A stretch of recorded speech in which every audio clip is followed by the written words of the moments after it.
Hello बच्चों, जब मैं ये चैप्टर पढ़ा रहा था रेशनल नंबर, तो मुझे याद आया कि बहुत सारे बच्चों का ये एक प्रॉब्लम है कि रेशनल नंबर और इरेशनल नंबर में इतने कन्फ्यूजन है कि पूछो ही मत। तो मैंने सोचा कि रेशनल और इरेशनल पे एक वीडियो बना के इसी जगह पे अपलोड करना चाहिए। तो आज की वीडियो में समझते हैं रेशनल और इरेशनल नंबर बहुत डीप से। तो चलो शुरू करते हैं।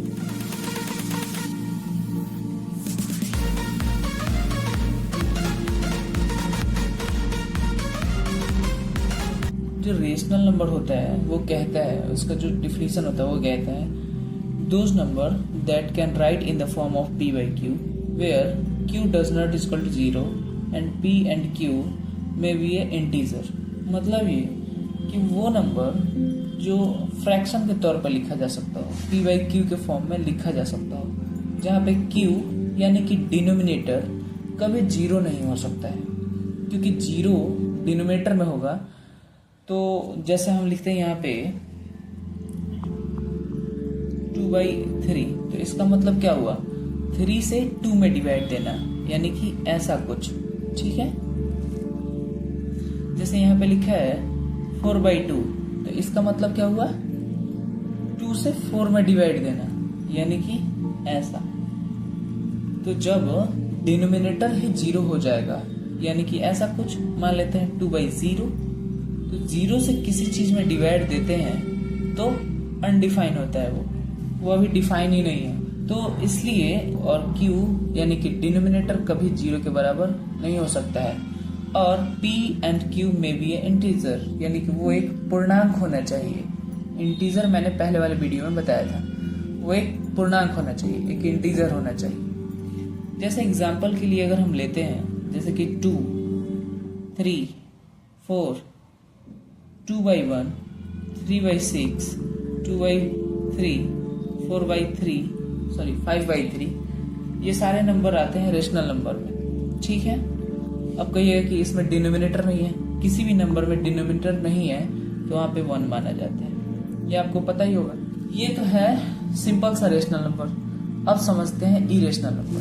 इरेशनल नंबर कहता है कि those number that can not right in the form of p by q और फ्रैक्शन, यानी कि वो नंबर जो हम p by q के फॉर्म में नहीं लिख सकते हैं और फ्रैक्शन के रूप में नहीं लिख सकते हैं। जैसे इसका एग्जाम्पल आप पूछेंगे तो ये होगा, जैसे कि √2, √3, √5। अच्छा, रूट से बाहर नहीं निकल सकते हैं, वही होगा इरेशनल। रूट से जो बाहर निकल जाएंगे वो नहीं होगा। जैसे √4, तो √4 से तो बाहर आसानी से निकल जाएगा 2, क्योंकि 4 एक परफेक्ट स्क्वायर नंबर है, तो बाहर निकल जाएगा 2। और 2 एक क्या हुआ, 2 के डिनोमिनेटर में 1 लगा सकते हैं ना, तो ये एक क्या है, रेशनल नंबर। इसलिए जो परफेक्ट स्क्वायर नंबर होता है वो रूट के अंदर हो तो वो इरेशनल नहीं होता है। इरेशनल नंबर वही होगा जो रूट से बाहर ना निकले, जैसे कि 2, √3, √4, √5, √7, √6, ये सारे इरेशनल नंबर में जाए। ये तो नॉर्मल सा हो गया, लेकिन बहुत सारे बच्चे को कंफ्यूजन है पॉइंट के साथ क्या होगा। पॉइंट के साथ तो समझ में नहीं आता। तो ये समझने के लिए सबसे पहले समझते हैं टर्मिनेटिंग नंबर क्या होता है और रिपीटिंग नंबर क्या होता है।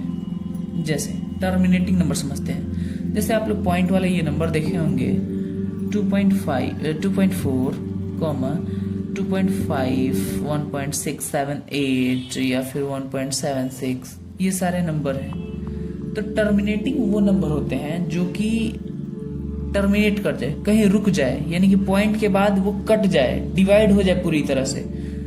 वो नंबर यानी कि जो डिवाइड हो जाए, फुलफिल डिवाइड हो जाए, उसको हम कहेंगे टर्मिनेटिंग, कहीं जाके रुक गया। नॉन टर्मिनेटिंग वो होगा, यानी कि जस्ट इसका उल्टा, नॉन टर्मिनेटिंग होगा। जैसे एग्जांपल के लिए 2.4678 डॉट डॉट, ये होगा। जैसे कि 2.666 डॉट डॉट डॉट, यानी कि ये 66 आते जा रहा है, रुक नहीं रहा है ये। जैसे और भी 2.46 डॉट डॉट डॉट, यानी कि 4646 पे आते जा रहा है, कुछ ना कुछ, रुक नहीं रहा है। ये हो गया टर्मिनेटिंग, जो रुक जा रहा है, और नॉन टर्मिनेटिंग मतलब कि रुके ही ना, आते जाए कुछ ना कुछ। रिपीटिंग क्या होता है, जैसे कोई नॉन टर्मिनेटिंग नंबर है, आते जा रहा है, जैसे कि 2.46464646 डॉट डॉट डॉट। इसमें आप लोग ध्यान से देखिए, 46464646 रिपीट कर रहा है, यानी कि सेम नंबर रिपीट कर रहा है, तो इसको हम रिपीटिंग नंबर कहते हैं। ठीक है, यानी कि नॉन टर्मिनेटिंग बट रिपीटिंग। ठीक है, जैसे कि एक और एग्जांपल समझते हैं, 3.4444 dot dot dot. Non terminating है लेकिन रिपीटिंग है। जो इरेशनल नंबर होता है,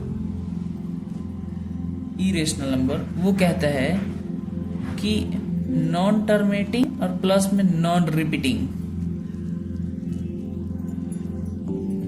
नॉन टर्मिनेटिंग नॉन रिपीटिंग, यानी कि ऐसा कुछ 2.4601614680 डॉट डॉट डॉट। कहने का मतलब है कि वो ना ही टर्मिनेट कर रहा है, आते जा रहा है, और ना ही रिपीट कर रहा है। कोई ऐसा नंबर है जो रिपीट कर रहा हो? कोई रिपीट ही नहीं कर रहा है, तो ये जाएगा इरेशनल। रेशनल वो होते हैं जो टर्मिनेट कर गया, जैसे 2.5 टर्मिनेट कर गया, 2.65 रुक गया कहीं जाके। या फिर एक और इसमें पॉइंट है जो रेशनल बना देता है, जैसे कि नॉन टर्मिनेटिंग हो, 2.4444 डॉट डॉट डॉट। ये क्या है कि नॉन टर्मिनेटिंग है, आते जा रहा है, लेकिन ध्यान से देखिए रिपीट कर रहा है, ये 44444 ही आते जा रहा है, तो ये भी रेशनल नंबर में जाएगा। यानी कि नॉन टर्मिनेटिंग बट रिपीटिंग। अगर वो रिपीट नहीं कर रहा है तो टर्मिनेट होना चाहिए, अगर वो रिपीट नहीं कर रहा है तो टर्मिनेट, या तो टर्मिनेट कर जाए, रुक जाए, तो रेशनल। अगर वो नॉन टर्मिनेटिंग हुआ तो रिपीट होना चाहिए, तो ये चला जाएगा रेशनल में। उम्मीद है आप लोग समझ गए होंगे। जैसे अगर हम पॉइंट में देखें तो रेशनल वो नंबर हो जाएंगे जो टर्मिनेट कर जाए, रुक जाए। और दूसरा पॉइंट है कि अगर वो नॉन टर्मिनेटिंग हो, रुके ही ना, तो रिपीट होना चाहिए, कुछ ना कुछ रिपीट होना चाहिए, जैसे कि 2.464646 डॉट डॉट डॉट। ये रिपीट कर रहा है, और रिपीट को आप पता है रेकरिंग के द्वारा भी लिखते हैं हम, जैसे कि 2.46 और 4646 रिपीट कर रहा है, तो हम इस पे रेकरिंग लगा देते हैं। इसका मतलब ये है कि 46 रिपीट कर रहा है, तो जो भी रिपीट करता है वो रेशनल नंबर में जाता है। इरेशनल का दो पॉइंट है, नॉन टर्मिनेटिंग नॉन रिपीटिंग, ये दोनों होना चाहिए, तभी जाके वो इरेशनल नंबर होगा। ना ही वो रुकना चाहिए और ना ही वो रिपीट करना चाहिए, जैसे कि 2.46014165 कुछ भी लिख दीजिए, बस रिपीट नहीं करना चाहिए और टर्मिनेट भी नहीं करना चाहिए, आते जाना चाहिए, तो ये इरेशनल हो जाएगा और ये हमारा रेशनल हो जाएगा। अब समझ गए होंगे आप। तो चलिए दोस्तों, जल्दी से कुछ एग्जाम्पल देख लेते हैं, सॉल्व कर लेते हैं। ये हमारा टर्मिनेट कर गया है तो रेशनल हो जाएगा, रुका हुआ है। √2/2 है, इसमें √2 है जो रूट से बाहर नहीं निकल सकता है, ये हमारा इरेशनल हो जाएगा। ये 1.666 है, रिपीट कर रहा है 6, रेशनल हो जाएगा। नॉन टर्मिनेटिंग है लेकिन रिपीट करता है, तो रेशनल हो जाएगा। ये 6.12301 डॉट डॉट डॉट, ये हमारा नॉन टर्मिनेटिंग है और ना ही रिपीटिंग है, ना रिपीट कर रहा है ना रुक रहा है, तो ये हमारा इरेशनल हो जाएगा। ये हमारा 1.2012001 डॉट डॉट डॉट, ये नॉन टर्मिनेटिंग है, रुका हुआ नहीं है और ना ही रिपीट कर रहा है, तो ये हमारा इरेशनल हो जाएगा। ये लास्ट देखिए 2.61672187 है, ये टर्मिनेटिंग है, रुक गया है कहीं जाके, तो ये हमारा रेशनल हो जाएगा। चाहे जो भी हो, ठीक है, फिर मिलते हैं अगले वीडियो में। धन्यवाद।